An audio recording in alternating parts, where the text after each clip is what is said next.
Hello, my name is Ralph Purkhiser. I'm an advanced gold level master gardener with the Hoosier Hillsides Master Gardeners. And I'm going to talk to you today about attracting birds to your garden by planting or setting up the things that they need. You have already seen a presentation on feeding the birds and bringing birds to your garden in that way. I was at a store yesterday and noticed that a 40-pound bag of black oil sunflower seed, which is probably the best seed for feeding birds, is $2 more per bag this year than it was last year. While that probably isn't going to break anybody, that does make a difference. The cost of buying bird seed may keep some people from having birds in their yards. But there are ways to have birds in your yards even if you don't put out the first feeder. And that's what we're going to talk about today. I garden in Northwest Township of Orange County on a garden which I call Sandhill Gardens. This garden was started by my grandmother nearly 100 years ago, and I really am very proud of my garden heritage there. I joke that this was a picture of my gardens. Actually, this is a picture of the gardens of the palace at Versailles, France. If you notice all the very, very formal gardens, quite beautiful, but you won't see a lot of birds in this type of a garden. Birds just do not like this formal, open area. They need places to hide from predators, and they need things that actually give them food. The three things you need to attract birds are shelter, water, and food. If you provide those three things, birds will come to your garden. We'll deal with shelter first, and I have here a little ceramic birdhouse. You can buy all kinds of cute little birdhouses, but the fact is most birds do not live in houses. We put them up. Sometimes they are used in the spring during breeding season, but even birds that use houses for breeding, more often than not, roost in trees and shrubs at other times. Dense evergreens, conifers, or broadleaf are the best choices for shelter, especially during the winter months. The birds fly into the trees. They can huddle together in there for warmth. They have protection by the leaves or the needles of the shrubs, and they also are protected from cats and other animals that might prey on them because the dense foliage is hard for some of their predators to get through. Here we have in my garden a black spruce and two very large blue hollies. The hollies also will provide some berries for the birds. Brush piles may not be pretty, but they do provide shelter and a place to escape from predators. It's probably not something you want as a focal point in your yard, but if you've got an area like at the edge of the woods, as I have here, where you can leave a brush pile, that helps provide shelter for the birds. Tall grasses in winter provide both food, shelter, and winter interest in your garden. These tall grasses are thick. The birds can fly into them, provide a lot of warmth in there. The seed heads do provide some nutrition, and kind of looks pretty when they're frosted as they are in this picture. Be careful with ornamental grasses. Some are invasive, and so I urge you to buy your ornamental grasses at a source where they will know what is invasive and what is a good grass for growing here in southern Indiana. Birds need water for drinking and to bathe year-round, and that's something people forget about in the wintertime. You have to provide a source of water. You can do that with a bird bath heater or a heater in a small pond. If you have a running water source, many times the running water does not freeze in the winter. There's a stream on my property that never freezes, and that provides some water. It's not real close to the house, but it does provide a place for the birds to go. You may even just put out water every day, depending on the weather, and just keep a bird feeder going with water, checking it daily to make sure that there is some water that's not frozen for the birds. A mister in the summer is also a good idea. We have a group of birds clustered together at a bird bath here. In the summertime, misters will provide some movement that they seem to like, and also hummingbirds especially are fond of flying through the mist. As I've said, you may provide bird seed and feeders, but birds often prefer their natural food sources. After all, the natural plants that grow here, the native plants, are the plants that birds have been eating for eons, long before white men ever arrived in southern Indiana. Nectar feeders, such as hummingbirds, especially like tubular flowers, such as this penstemon. The hummingbird vine is a native nectar source. These can be quite aggressive, not invasive. Invasive is a foreign plant that is brought in and takes over, but these can take over an area. So plant these in an area where you can cut down all the little ones that will be coming up around your parent plant, and they're not too bad of a problem. Another place that these grow quite well is along the edge of the woods and that sort of thing. So they do provide a lot of nectar and are one of the favorite nectar sources for hummingbirds. Now, cypress vine is a reseeding annual. It does not overwinter here, and the seeds are late to germinate. Often you don't even see them until up in the middle of June. So if you've got these, don't give up on them. They do tend to be aggressive. They're a very light, airy plant. It's easy to pull out the seedlings you don't want, but they will come up in places you don't want them. And so just have caution with planting cypress vine. Tropicals such as bougainvillea, mandevilla, and diplodemia provide a lot of nectar, but they will not overwinter here in southern Indiana. So if you're going to provide these, you either treat them as an annual and buy a new one each year, or take them inside for the winter. Many birds eat insects, so including plants that attract the insects and their larvae is an important part of attracting birds to your garden. Herbs such as dill, coriander, and fennel are host plants for many butterfly and moth caterpillars, and they will bring those caterpillars in. The birds will eat part of them. The others will turn into the butterflies and moths that we also enjoy seeing in our gardens. One of the biggest things to do to protect the birds and other wildlife in your garden is to curb your use of pesticides. I am not going to claim that I am totally organic and never use a pesticide. If the wasps start building a nest under the eaves of my house, I'll run and get a can of wasp spray and spray that.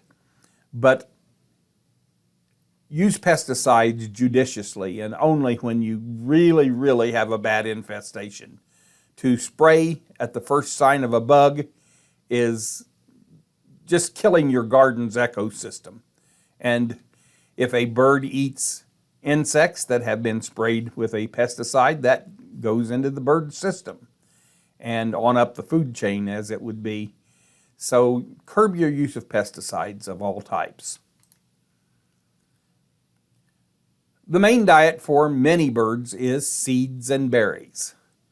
Here we have a bird at a poke plant, a native plant, sometimes considered a weed by many people, But poke is pretty. It has the bright orange stems in the late summer. The berries are quite attractive. Not something you want growing in a bed up close to your house, but out the edge of the woods or out in a more wild area. Leave some poke. Let the birds enjoy it and enjoy it yourself. This indigo bunting is in a serviceberry tree. Now, serviceberry is probably the most underused native plant, in my opinion. It has beautiful flowers in the springtime, and as you see here in June, it puts on berries that the birds love, and quite honestly, I love them too.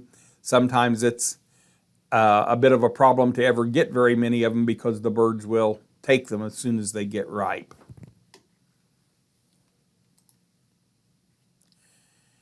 Beyond that, native plants are probably your best source for seeds. There are two classifications here we want to deal with. First are the true natives. These are the plants that have always existed.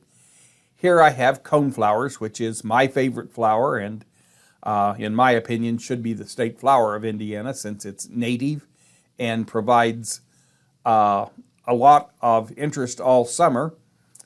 But the seed heads are full of tiny seeds, especially birds like the goldfinch love the seeds of the coneflower. The coneflower is also an herb. The roots are used for medicines. In fact, you can look at a lot of your cold and flu medicines and it will say it contains echinacea root, which is coneflower. The other type of natives is what we call nativars, or cultivated varieties of native plants. In recent years, you've probably noticed there are a lot of different colored coneflowers that add a lot of interest to the garden, but often these nativars are not as good at providing the beneficial aspects for wildlife as the true natives are. Allowing an area to become a meadow or a wildflower patch, a little wilder, not something you would see in that garden such as we saw there at Versailles, but some of these plants provide an abundance of seed, an abundance of places for birds to hide from predators, and are just almost essential for our native wildlife.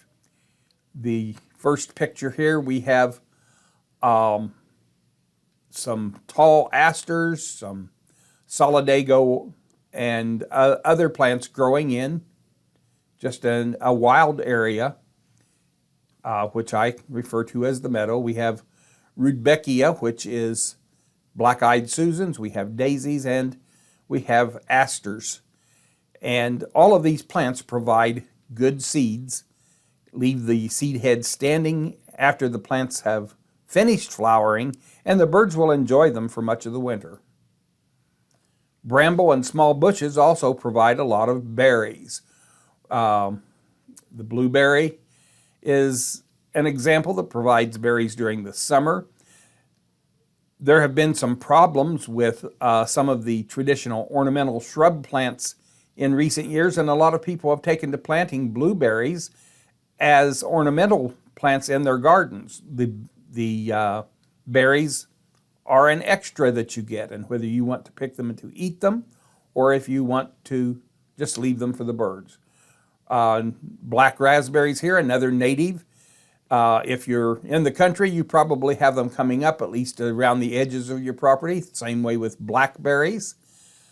Crab apples. There are all kinds of crab apples. Some have berries as small as BBs. Others have berries that are as big as golf balls. But whatever size they are, the birds will enjoy them. The bigger crab apples you can also use yourself. And again, we have the poke there, something that, in my opinion, we don't use enough. Elderberries are another great source during the summer.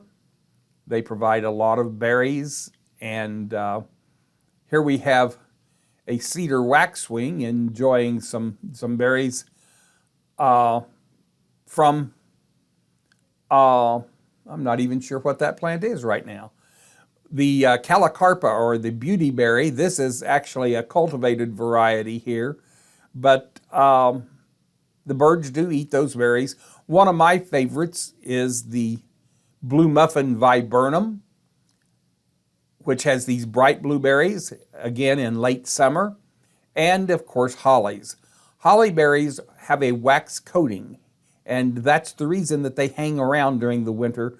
The birds usually don't eat them until that wax coating starts to decay and even get to the point of fermented at times. I have seen some cedar waxwings become intoxicated eating deciduous holly berries.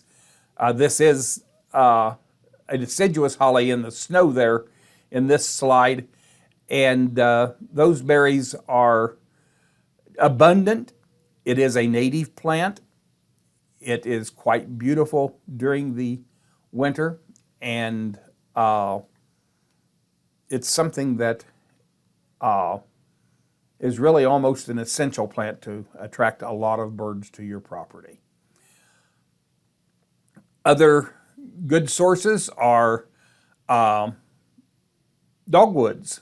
Dogwoods have what's actually called a drupe, not a berry, but dogwood berries or dogwood drupes are a good food source for many birds.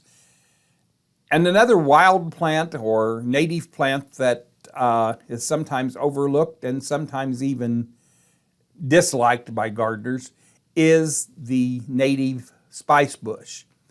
This plant provides berries in late summer, and the birds really like them. They don't last long when they come into their berries. The birds will come into them and eat them pretty quickly. The spice bush does have a spicy smell. You can make a tea from it. The problem with it is a bit aggressive. I've heard people, again, refer to it as invasive. Since it's a native plant, it is not invasive, but it can be aggressive. So you need to plant it somewhere that you don't mind it spreading, or that you can control by cutting all the small side bushes that come up. And some birds eat nuts, especially acorns. Acorns are a big source of food. You may provide peanuts in the shell for the jays. Well, the jays did not have peanuts to eat in pre-colonial times. What they ate was largely acorns, and they still eat acorns, and having an oak tree in your garden will also provide a source for food, a lot of shelter, and it's just a nice looking tree to have in your yard. There are some things that I would urge you not to plant. These plants are all very invasive. They are non-native. They may provide a lot of seed for the birds, but they are causing problems in our ecosystem. The Callery pear, that includes the Bradford pear, the Cleveland pear, all of those flowering pears that are pretty in the spring, but they have become very, very invasive. There are areas in southern Indiana where 5-acre plots are completely covered by Callery pears, and all the native plants have been choked out. Burning bush, another popular plant. It has bright red foliage in the fall, and people love that. It also has a lot of berries, but it is invasive. It's coming up in our wooded areas and crowding out our native plants. Russian olive and barberry, the same goes there. Multiflora rose has become quite a problem in many areas of southern Indiana. The berries on it seem to be non-growing when you plant them, but when they pass through the stomach of a bird, it removes the waxy coating, and then the seed becomes viable when it is comes out with the excrement from the bird. Even dead trees provide food and shelter. Dead trees are rotting. Rotting means that there are insects there. There are many birds that hunt for insects in dead trees. Of course, woodpeckers of various types are the most obvious of these birds, but other birds also eat insects from dead trees. The woodpeckers will make holes in dead trees that become nesting spots not only for the woodpeckers, but many other birds will use those holes that woodpeckers have made in dead trees. You may not want a dead tree growing right in your yard, although I have a friend who knew the value of having a dead tree in her yard so much that she went and bought a dead log and had people to erect it in her yard so that there would be a standing dead tree for the birds to enjoy in her landscape. I want to thank you for listening. Thank you for being here with us today. I hope you've learned something that will help bring the birds to your garden. And if you have any questions, contact your Purdue Extension Service, and we'll be glad to make sure there's a master gardener who will come out and help you enjoy your garden to the fullest.